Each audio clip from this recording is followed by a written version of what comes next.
A lot of people ask me what was it really like touring with Metallica, and I mean it was definitely a highlight of my life. Like you got to keep in mind, I was a fry cook making $6 an hour. So when they offered me $6.50 an hour plus unlimited Mountain Dew, I mean, how do you say no to that? So yeah, it was an easy decision, homie. And touring with them was crazy, dog. Like they had the biggest backstage I've ever seen in my life. Like I was with them on the St. Anger tour, and they had 1,000 backstage passes every single night that they would give out. They had like tents and trailers everywhere. They had an arcade tent the size of a 7-Eleven filled with free arcade games for all the kids, and like, cause they were family men at that point, and it was just nuts. Like it was basically like an all-you-could-eat buffet, open at all times, and I'm just trying to cook my fries for them and shit, and I was trying not to get overwhelmed. And I mean, yeah, there's a dark side of the story because it is hard for me to talk about because, I mean, it went from being really good to really bad really fast. I mean, I'm going to give myself some credit. Like, I was a French fry cook for the biggest rock band in the world. Like, Lars would get some of my garlic fries and put them in his kick drum, and would kick drum when he would start kicking the double bass, fries would shoot out the drum hole, homie. And hey, but don't get it twisted. Like my fries are good, but they're not like, eat them off of a dirty stage good. And so, I'll put a stop to that. But like my ego started getting out of control. Like my head started swelling up. Like it was like, like Justin Bieber. When he was 17, he had the world at his fingertips, homie. Like he could do anything. Nobody would tell him no. I felt the same exact way, dog. Like I was just like,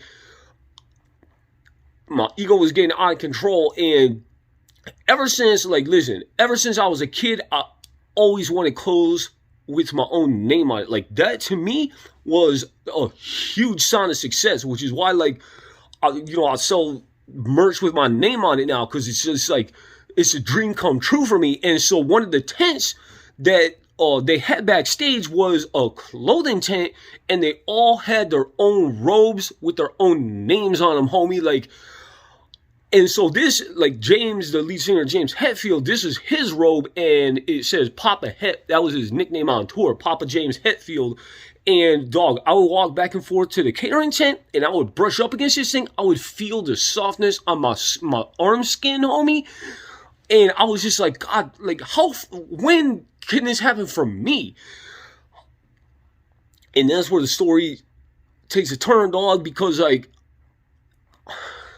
I got too big for myself, homie. Like I would keep walking past this robe and seeing it, and one day after a show, everyone's done for the night. I cleaned up my fry kit, and I'm heading back to my own place to stay. And I was like, and don't get it twisted. Metallica was cool, homie. Like they were all cool dudes, but like, they had their rules, dog. Like, and one of them was you do not mess with their personal stuff. But I couldn't take it, dog. Like I had to see what it was like to wear a robe with a name on it, and I put it on, and yeah, I put it on nude, because like, what's the point of even wearing a robe if it's, over clothes?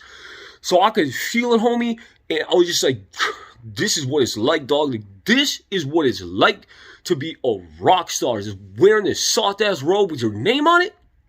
And unfortunately, the Mountain Dew caught up to me, because part of the thing was they gave me unlimited Mountain Dew, and I had to go. So I go to one of the porta potties on the side of the festival grounds, and I'm just sitting there peeing, and the tent flaps around and goes right in front of the stream, homie. I pissed James's robe.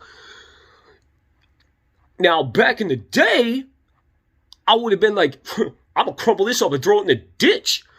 But I was like, nope. Like, this is a test. Like, I gotta take responsibility. I gotta be an adult, homie. I gotta take responsibility for my mistake. So I go to James's trailer. I pound on his door. It's the middle of the night. I pound on the door. He opens it up. And I tell him the whole story. Like, I open my heart out, dog. Like, I become completely vulnerable. I tell him the whole story about, like, how when I was a kid, I just always wanted clothes with my name on it. And his robe was calling to me every night and just tempted me and shit. And I was just like, I'm so sorry, homie. Like, I straight up pitched the robe. And he was just like, listen, like, I appreciate you coming clean on this, but please, can you cover your privates?